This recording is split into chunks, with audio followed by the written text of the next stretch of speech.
Welcome to BNEWS Weekly Special Report. I'm Phil Gallagher, along with my guest today, Marge McDonald, who is the Director of the Burlington Council on Aging. Welcome to the program. Thank you for having me. Okay, Marge, you are in your 19th year for, what did we do? Get you out of the cradle or what? To get you Yeah, I was this about job? 5. No, I wish. I was, at the time, I was in the one of the younger directors of a COA at that time. We have a lot more young ones now, but yeah. And what was your experience coming to us? So I had worked at the local home cares. They're now called ASAPs, or Access Service Points. And I'd done that for 5 years, doing information referral and finding volunteers for transportation program. Okay, so your entire career has been involved in interaction with the elderly in some form or another. Once I graduated from school, yes. Great, great. After I did some time in the corporate world. Okay, so what is your experience in Burlington so far after 19 years? What would be your overall experience and opinion of how things have gone here in that department? Because So- I know when I was on the Board of Selectmen, we spent $12,000 a year on the Council on Aging, Yeah. and it was located in the cellar of the Union School. Yes. And I found pictures of that senior center recently and said, oh my gosh, how could we possibly put them in that basement? But Jean Garrett. was the first, she was coordinator at that time. Yes. I think it was a part-time job. Yes, and then she got it to full-time, and then I came on board. And just with the increase of seniors coming, just slowly but steadily increased hours and positions at the center so that we were better positioned, I guess, for a situation like we're in now. Right. Ironically, my next position was going to be activity coordinator, which I really could use help with right now. But I'm glad I had really focused on outreach and the social workers, because they're straight out with everything that's been happening. So your overall impressions of the town's response to the growth in the elderly population, and we'll talk about that. I want to hop around on all kinds of things absolutely. here, okay?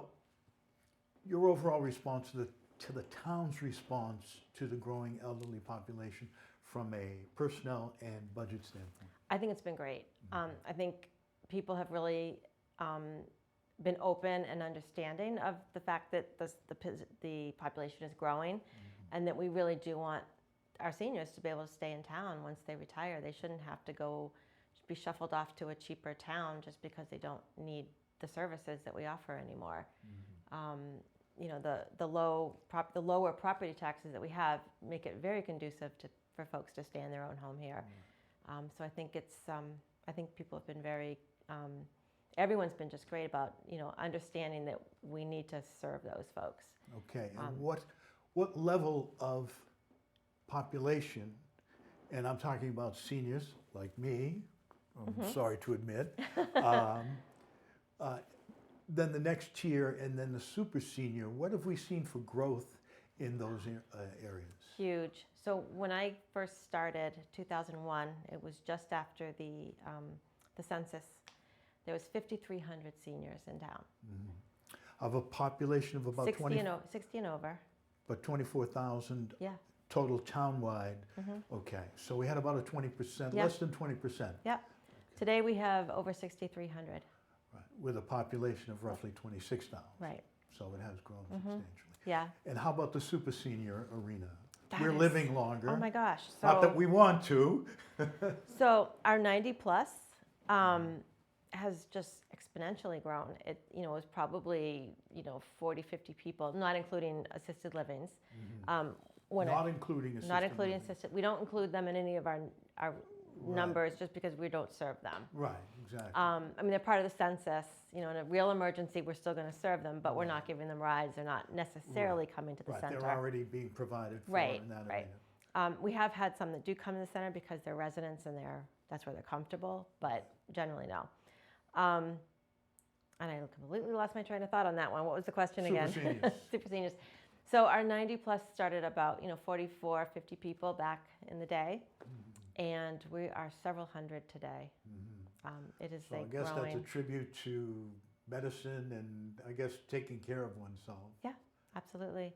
Now, what kind of services are you providing or can you provide to that age group? So some of them we're providing everything fitness classes, art classes, whatever we have, they're able to come to. And once they're no longer able to drive, we can, throw them onto our bus and bring them to the center. So unless they're, have cognitive issues, we can bring them to the center, including if they're in a wheelchair. I mean, Right. as long as they have someone to push them in the wheelchair or it's electric. Right. Now, you have the senior citizen bus, so that is available what, on demand, by appointment? It's by et cetera? appointment. And it used to be 24 hours notice, but now we're actually, with this whole situation, we're requesting 48 hours. Because our receptionists, we don't work in the afternoons anymore. Right, okay, so somebody needs to ride to Leahy, et cetera, they can make a call. How are you interacting with the new transportation service in the town, which I guess is Lyft Yes.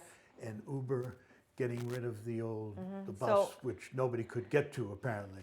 So unfortunately, I was the only one available on the date that they did the training for that grant, so I now own that program. Right.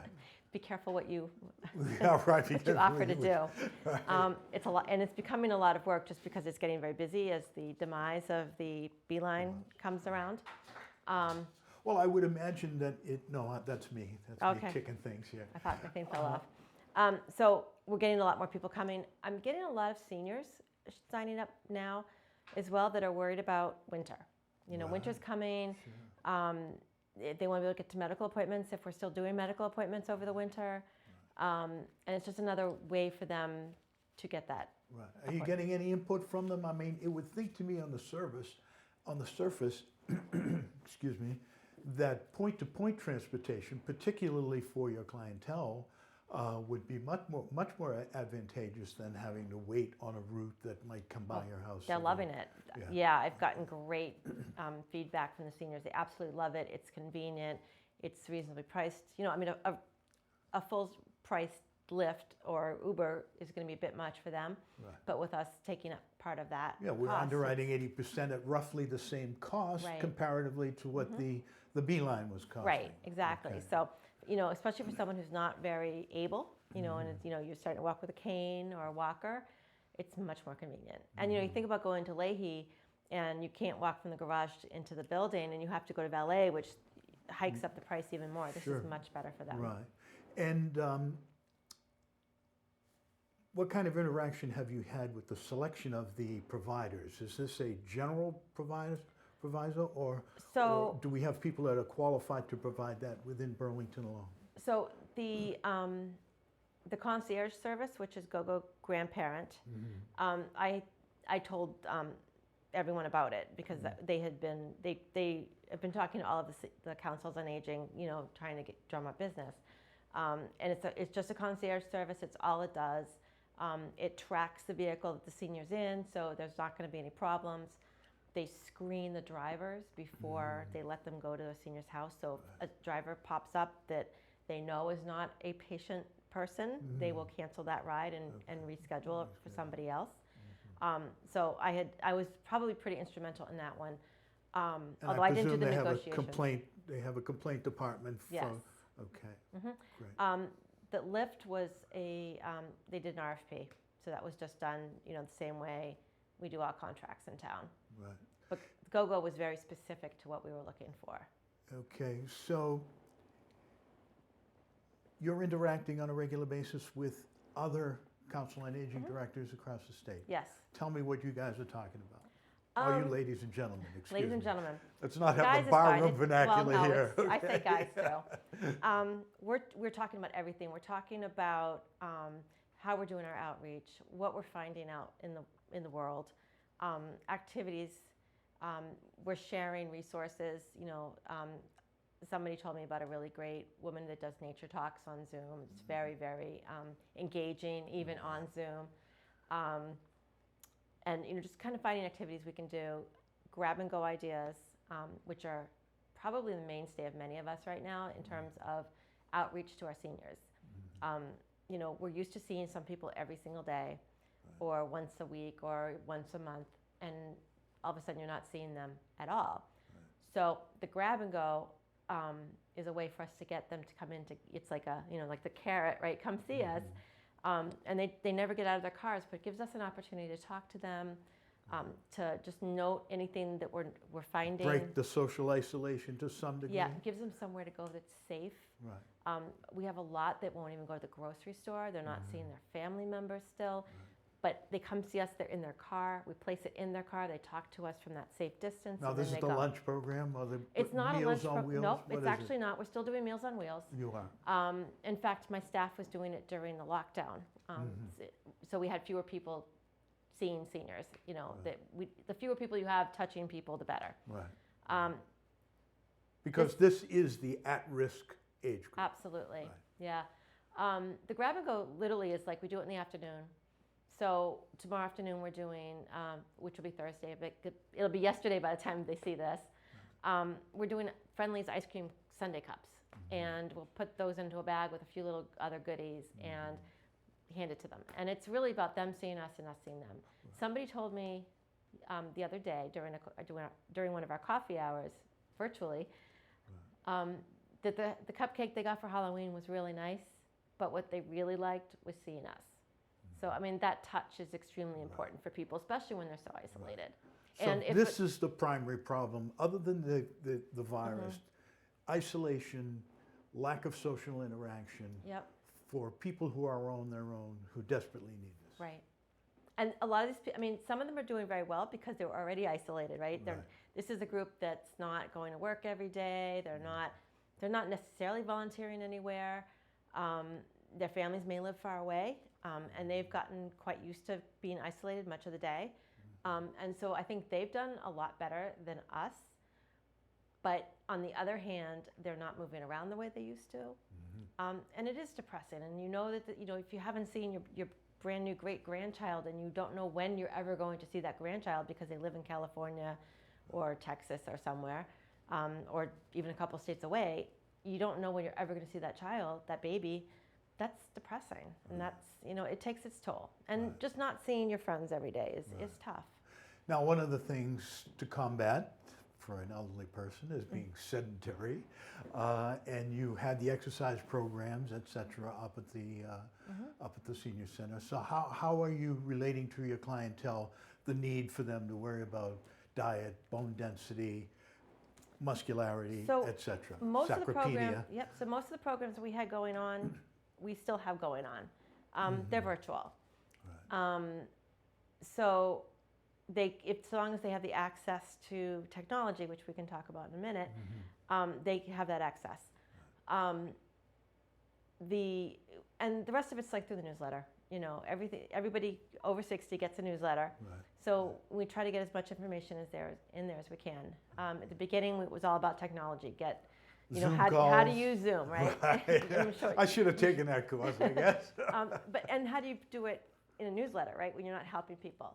The Breakfast Rotary Club actually has been wonderful. They have a program going now for us with volunteers from the high school. So if I have someone who needs help with their technology, they'll send a student out. So a student will go right to the house and work with them outside. Yep. Wonderful. So, wonderful. And they've gone inside to work with, get a PC set up. So, which is awesome. There's a lot of conversation. I was working with the high school trying to get some iPads that hit a snag, but I'm expecting to get some more iPads. But one of the big conversations across the state, and I don't know if you've heard anything about it at all, but is the internet we need to start talking about it, and it needs to become more of a utility, like electricity or gas, that that everybody gets it, because it's in this world. We're about 98% signed up in Burlington anyway, are we not at this No, point? I don't think so. We have a lot of seniors that don't have it. We do have some seniors that have a bundle for their TV and their phone, and they don't realize they have the internet. But a lot don't. They just can't afford to do it. And plus the password on your modem for Wi-Fi is just... Oh my gosh. When I get disconnected, I just want to, I want to. You got a new phone, you got to sign up your Wi-Fi. I mean, who can remember like 36 letters, lowercase, uppercase? And I know why they do it, but oh my gosh. So you're doing that program. You got interaction. You're trying to get in contact with them. You've got volunteers. I think the high school idea is great because I got to call up my 7th grade grandchild frequently to help me out. We try to help them, but we don't have it in us. We don't know enough. How are you interacting with, for instance, the library and the Board of Health and people helping people in this kind of circular game of servicing these clients? So just regular communication. When something comes up, if something comes up for us, we'll call whatever department and they'll do the same with us. The library sends us monthly updates on their programming so we can get that into the newsletter. That goes in the newsletter, et cetera, so that there's extra intellectual outreach for them as well. Burlington, the town departments work very well together. Although it does feel a little more separated than it has in the past, just because we're not seeing each other. But generally, we all have a pretty good relationship. Okay, when are you going to open up? When's the building going to be open up? When are we going to get past this nonsense, et cetera? I think although I'm a skeptic, I'm a COVID skeptic, so I think take that with a grain of salt. the easy answer, it's going to be slow. We're going to start in the spring. Early spring, we'll start with outside activities and see how those go. I think that the short answer is phase 4 is really where we've been stuck. And I don't know if there's a phase 1 and a phase 2 of phase 4, like parts. But we have been told that it's okay to do stuff outside. But I didn't have actually a place to do it because our parking lot was being worked on this year. And now we're getting into November and December. Yeah, now I'm not even going to start. You're not going to have senior snowboarding and sledding and skiing, et cetera. We talked about doing it in the field, but there's the hill going down into the field, and we don't want anyone getting hurt. I'm hoping in the spring that we can use part of a parking lot at the mall. I think that's probably the safest place. There's a bathroom there, and they can go get some coffee together afterwards if they want.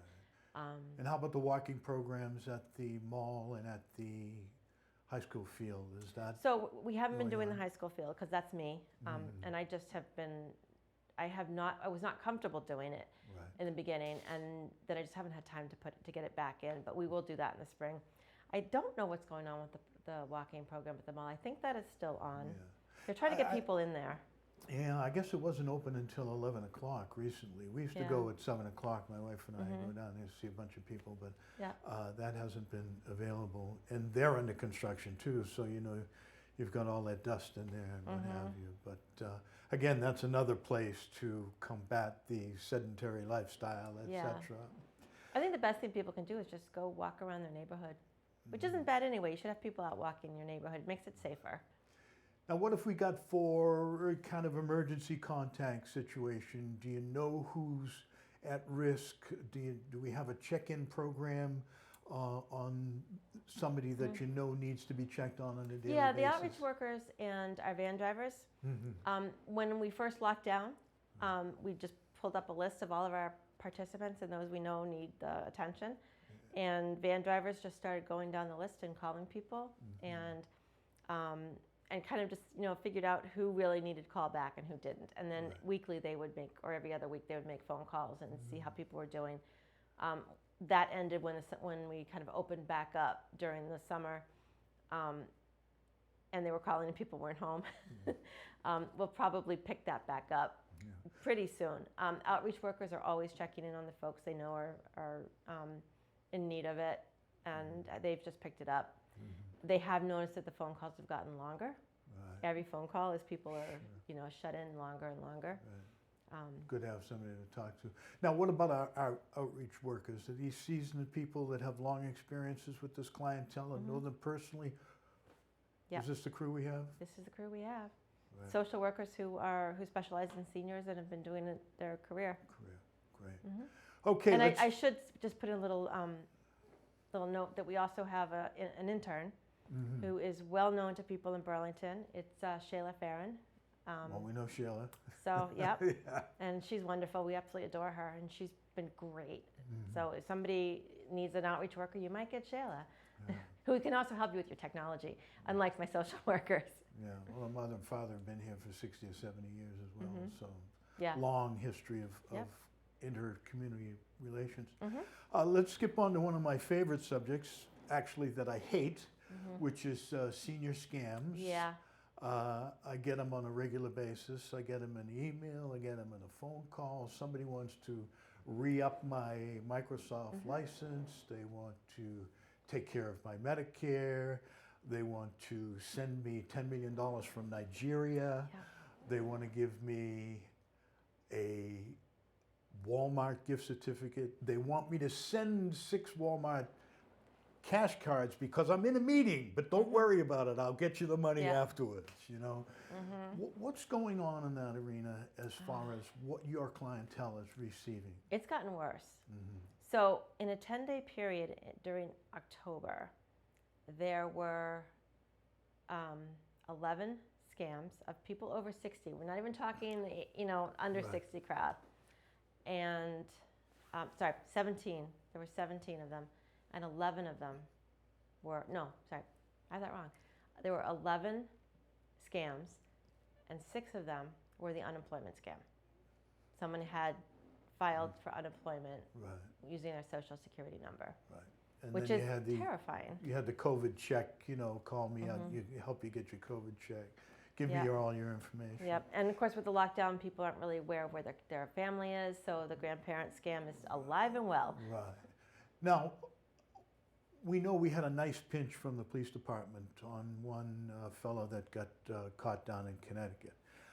How many victims are you actually seeing? Is this a scattershot type of thing where they hope to get 1 out of 1,000 victims, or are you actually seeing victims? I'm not sure, to be honest with you. They don't share everything with me, so I'm not 100% certain.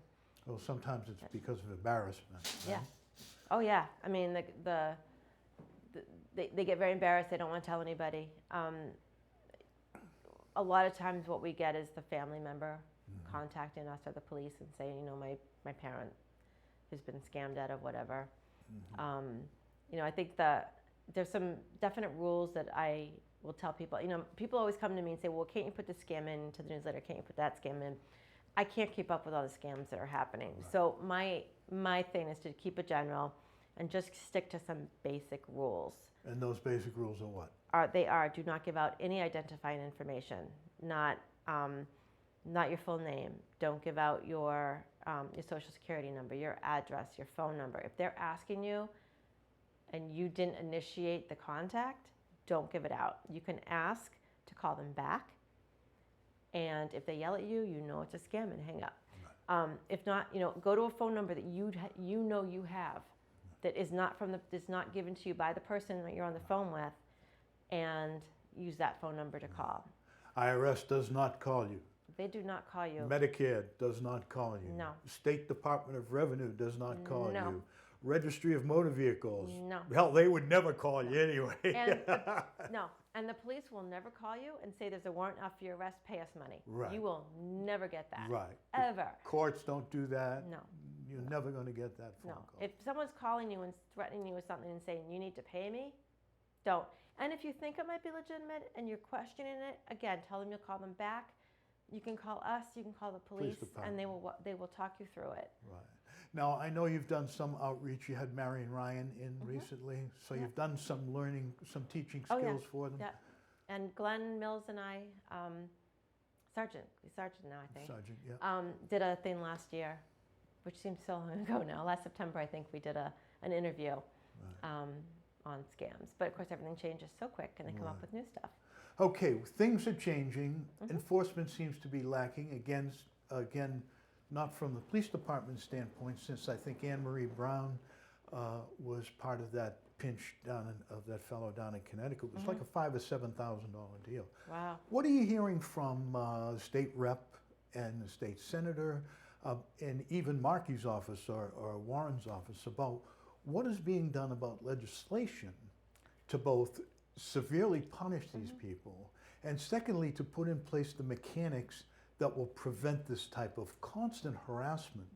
I'll be honest, I haven't heard boo from anybody about it. Most I hear is from Marion Ryan in her office, just giving us information on how to prevent it. And I guess prevention really is the best tool in the end, right? I mean, caveat emptor. Yeah. Right? You know, don't click on something. The internet scares me because folks that are new to the internet at a later life are not as savvy as a young kid. Right. and it's easy to click on something. And I've gotten stuff and it looked real, and I'm like, I don't know. I recently got an email from my bank, who I will not name because that would be identifying information, Right. and they were changing their whole login, and their whole how they their platform. whole the platform. Yeah, Thank right. you. And I got this email. I'm like, it looks real, but I don't know if this is real or not. So I did not want to touch it because they were asking me to change my password, and I was like, oh my gosh, no. No. So I went on the website via the route I know to go on the website, and sure enough, it said it was there. So you just, it may not. But see, they should know better. They should have known better. They should know couldn't better believe than it. that. But I checked. You need Right. to check before you do anything. Before you click on anything, check. Right. And if you see Particularly if it's a download, a Oh, yeah. picture, a website, yeah, or changing your password. Right. Well, never. Besides, I can't remember them anyway. Well, that's the first problem. Yeah, it was. I really thought it was a scam.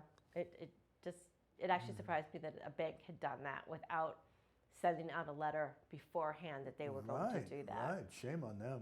That's a terrible mistake. Mm-hmm. Now, another thing that we're seeing is ransomware. Yep. I guess this town of Franklin, I guess they had a scam. They lost $540,000. And this is what, I was in the banking business for 25 years, the financial business for 25 years. If you send a wire or an ACH or any kind of electronic transfer, that money can be traced throughout the world. Mm-hmm. And what I can't understand is why law enforcement or the legislature, et cetera, Congress, is not putting laws in place that require these things to pass certain criteria in order to be done. Now, what's happening now is if you have a scam and you wire or ACH the money, it disappears forever. Mm-hmm. Why is that? I don't know. I was at, gift cards are another one too. Another one. If someone asks you to buy gift cards, to give them for whatever reason, I don't care what it is, Right. don't do it. I was at... Well, the other thing is, get the gift card. What I often say is just to fool with them, as I say, because sometimes it'll come in, the email will come in a name that you know. Mm-hmm. Hey, I'm in a meeting. Can you get a couple of gift cards for me? And email me the numbers. Yeah, no. And my response is, hey, no problem. Let me get $400 or $500 worth of them, and I'll drop them off at your house. Exactly. Which that's infuriating. I will say though that the banks have gotten very, very good at training their tellers to catch that stuff and circumvent it. And I know CVS has. I don't know about the other ones, but I was at CVS the other day. I was at the cash register, and we're standing behind this older gentleman, and he's buying gift cards, and it was a couple $100. I think it was like two $200 gift cards or something like that. My ears perked up, and I heard the woman at the register start to ask him questions, and he was kind of hemming and hawing with them, and of course I stop, and my fiance is like, well, what are you doing? I'm like, hold on, I think there's a problem.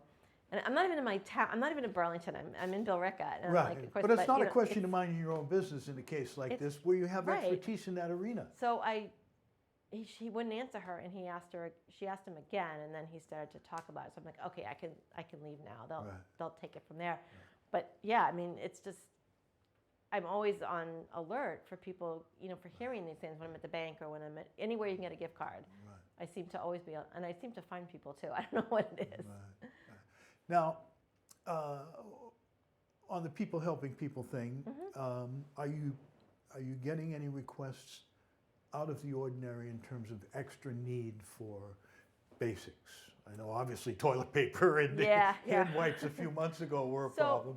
For the seniors, no. Again, there are some young seniors who've lost their job and are never going to work again. Right. That's unfortunate in a recession, but that is the way it is. They're too short for Social Security. They're in that zero zone. Yeah, they're going to get, they'll get a part-time job, or they'll get a job making half of what they made. We do have a program that's online now, that's virtual, called Job Seeker, 55 plus job seekers, that helps people network and learn the new way of looking for a job. And this is even pre-COVID. It was all very much, resumes submitted online and such. Right. I couldn't do it today. I'll tell you right Well, now. you don't dress up in a tie with a resume and go to an interview No, anymore. not at all. That doesn't happen. So there are those folks that have needed more help, and but as a rule, because the seniors are on Social Security and the stock market's doing very well, everyone's pensions are doing quite well. That hasn't been any more of those kind of issues. We are seeing an uptick just in general of people needing help, and they're getting, as somebody from another town said, they're just getting the layers of complexity are just increasing. Right. I will say though that one of the things that's keeping me extremely busy is we have become a SNAP outreach partner. So what used to be the food stamps is now SNAP. You get those little EBT cards. Right. We are able to sign folks up for 60 and over. I didn't want to take on the whole town, and I wasn't ready for that yet. Right. But anyone at 60 and over can come to us. We'll help them get signed up, help them get their interview with SNAP. And then the nice thing with it is that we can, if somebody calls us with a problem, we can actually, because we're an outreach partner, we can look and see what's going on with the situation before we have to call and stand, wait, on hold forever to get an answer. Now we can just look it up for them while they're still on the phone. Right. So, and we actually will get some money back for some reimbursement for doing that, which is great. Right. Well, speaking of money, let's talk about the budget. This townwide budget, and in particular your budget. We know that there's going to be COVID budget impacts, primarily from hotel, motel, meals, building permits. I think Sagarino's been through all of this with you, I'm sure, to the tune of what likely is to be, I think, $6 to $10 million in the near term, and perhaps even more when we see the decrease in values in the commercial properties next year. Which probably isn't going to end, because are people going to even come back to their offices? Well, it's not, but what will happen is it'll be shifted over to our homes, but that's another discussion unto itself. So what happened, we had a relatively small budget cut in the September meeting, the bulk of which came from accommodated accounts. I think OPEB and what's that other big one? Well, in any event, I think 1.5 came out of those. What happened to your budget, and what do you foresee in the upcoming budget season? So I foresee a lot of pain, actually. When the lockdown occurred in, I think it was probably May or June, we reduced our receptionist hours. We cut them in half because we're not as busy. We're not busy. Right. The phone's ringing, and the phones have gotten a lot busier now because we're doing more things. And this is 2 weeks after the Maytown meeting, which approved your FY21 budget, right? Yeah, actually, so in fact, I think we'd done it. Yeah, probably about that. Yeah. And then we are supposed to take a $26,000 hit off of our budget. There's we have somebody retiring, so it's probably going to come out of that. There's some finagling going on. So I'm not 100% certain that's what's going to happen, but I can find it. You might be able to get it through attrition in terms of absorbing yours. Now, we got about $159 million budget, I think. What portion of the budget does the Council on Aging represent in terms of dollars? You're somewhere near to $420,000? It was 400. It's under 400 now. It's under $400,000. Yeah. Okay. Now, fortunate or unfortunate, I also get a pretty good chunk from the state. State, right. Fortunate. Yeah, except now we're still waiting to hear what's going to happen with that. Right.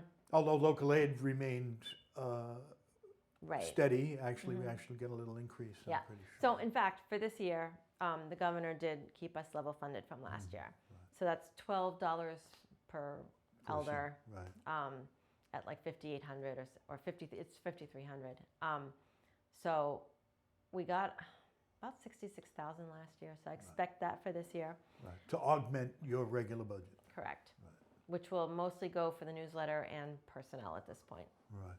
I do have one of my outreach workers is part-time, and she was through the Cummings grant. The money we have for that runs out in the next week or so. So we'll start to use the formula grant to pay for her and some of the SNAP money as well, because I can't lose any of my outreach at this point. Right, of course, of course. So we're in a state of flux. We don't really know what the impact is going to be in the near term. So speculating on it, other than preparation for it in the event, might be appropriate. So we're nearly out of time. Tell me what we haven't covered that you want to talk about. So I think some of the activities that we've been doing, we've been quiet in terms of me getting out there and marketing, shall we say, Right. and letting people know that we're here. But that is because I've been so incredibly busy. We don't, as I said, we don't have an activity person. So I've always been sort of that activity person. But in the past, we'd have an activity and I'd walk back into my office and do work. With Zoom and WebEx, we have an activity and I sit there. Yeah, right. And I try to work through it. Yeah, and sure. I try to work, in the background, but there's stuff you're listening to any problems and whatnot. So it's not very productive at all. Like the high school monitor. Yeah, exactly. So I have not been out there, but we are working extremely hard to make sure that we have activities that are online, that are safe for the seniors, and that includes the grab and goes, which I think is probably our best and biggest tool at the moment. Most important, probably, in terms of outreach. Yeah, so we are going to be doing them twice a month through the winter. I will be buying snow pants for that. I have my nice big Ella Bean coat, but I think I need the snow pants too. And so tomorrow we're doing the Friendly's ice cream cups. We are doing Sammy's Big Bird sandwiches for Thanksgiving. Would be the week before, and that filled up so incredibly fast. 2 days. We're doing a box lunch. They're giving us a deal on it. And Leahy is actually going to sponsor and pay for these grab and goes through the year until the farmers market restarts, because it is so important for folks to have that contact and for us to be able to see them. On the phone, oh yeah, I'm fine, no worries. And then you see them and they've lost 20 pounds, or they're gray, or they're they're looking a little yellow or whatever. They're disconcerted, disconnected. Yeah, right. So we really do need to see people, and they need to see us. And during the winter, where are they going to go? Well, particularly with the holidays coming up, which are typically an emotionally very difficult period for most people, more importantly for elderly people. Yep. And we'll stop and talk, and talk to them for a couple, for a minute or so as they're going through the line, which holds up the line, but we'll talk to the next person too. Yeah. Just that, it's about half Well, they're an glad hour. to be in line, I would suppose, at this point. They're out of the house, right? And if nothing else, it gets their car driving every couple weeks. So, and not, again, I had some, like I said earlier, somebody said that it's about seeing us and us seeing them. It's not about what we're giving out. But I think, knowing that people care, and knowing that the town cares about them and wants them to be well. And maintaining really relationships. Yeah, exactly. Absolutely. And we miss them as much as they miss us. I definitely had my moments during the spring where it was just, this is not what I signed up for, and I'm not happy. Right. And we certainly had moments of depression where I miss my people. Yeah, no bingo, no dances, no karaoke, no pool, no exercise, and no nothing. We shut down right before the big prom. Right. And we were going to do a 90th. We do a 90th every couple of years or every year. Right. We were going to do it every year, and we couldn't do that. So some of these really big productions that we do, and we never had a volunteer appreciation this year. So all these big things we do, and we see a whole bunch of people at once, and we didn't get to do that. And the interaction with the recreation department has been stifled as well. Well, with everybody, Right. we don't see anybody now. Right. We just sit in our little offices, and I'm getting a little bit wider, just from not. Before I could, without even going for a walk, I could do 10,000 steps in a day, and now it's half of that. And well, we called it the quarantine 15, but I'm proud to say I lost 20 during this period. Very good. 2 reasons. Because the refrigerator is almost, it was like 4 feet away from my easy chair, so that had to be closed off. And I completely eliminated any booze in the house. So that, There you go, yeah. okay, two things right there, last Yeah, 20. well, I think it changed how we think about alcoholics and what actually how much alcohol is too much. But it was funny because I actually lost quite a bit of weight in the beginning because I was going to get married. And then I wasn't going to get married, and I'm like, the pounds came right back on. So I'm actually getting to the point where I need to start thinking about this. So we've actually rescheduled our wedding to May. We're not 100% certain we're going to get to do that, Well, let's hope you but get we'll May see. flowers, some April Yeah. showers for the water supply, some May flowers for your Yeah, wedding. I know. Well, we're hoping that that we'll be in a better place, and the governor will allow 100 people inside at that point, because we have 75 people we want to have at the wedding. I know, that's the shame of this all, is the people interaction, no weddings, no funerals, no graduations, no anniversaries, nothing really. No. It's been terrible. Although I have to say the quarantine birthday is becoming a kind of everyone's doing it now. Yeah, the only thing I don't want to have any more of. Yeah, exactly. Okay, unfortunately, we've run out of time. This has been BNEWS Weekly Special Report with our guest, Marge McDonald, who is the Director of the Council on Aging here in Burlington. Thank you, Marge. Thank you for having me. In her 19th year, by the way. Thanks again. Thank you. Good evening.